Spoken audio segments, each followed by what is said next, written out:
পুরস্কারে তিনি ভূষিত হয়েছিলেন। সোভিয়েত দেশের সমাজতান্ত্রিক ব্যবস্থার পতনের পর সেই রাষ্ট্র থেকে তাকে আমন্ত্রণ জানানো হয়েছে, আপনি আমাদের দেশে আসুন না,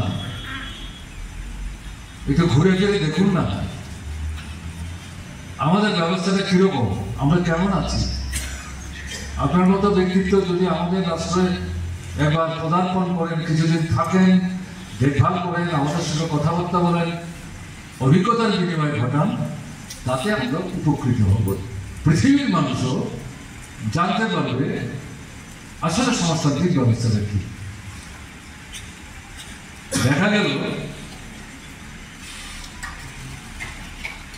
রবীন্দ্রনাথ ঠাকুরের চারিদিকে যারা ঘেরাও করে একটা বৃত্তের মধ্যে তাকে আটকে রাখার চেষ্টা করছিলেন, এরকম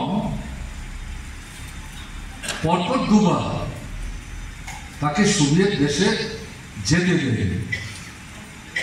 তার কিছু কর্মসূচিও ছিল, তিনি যেতে পারেননি, কিন্তু ইচ্ছা করলে যেতে পারতেন না ঘটনা তা না, আসলে তাকে আটকে রাখা। কারণ তিনি গেলে পরে সোভিয়েত দেশের অভিজ্ঞতা যখন চাক্ষুষ করবেন এবং এগুলি যখন বলবেন, রবীন্দ্রনাথের কথা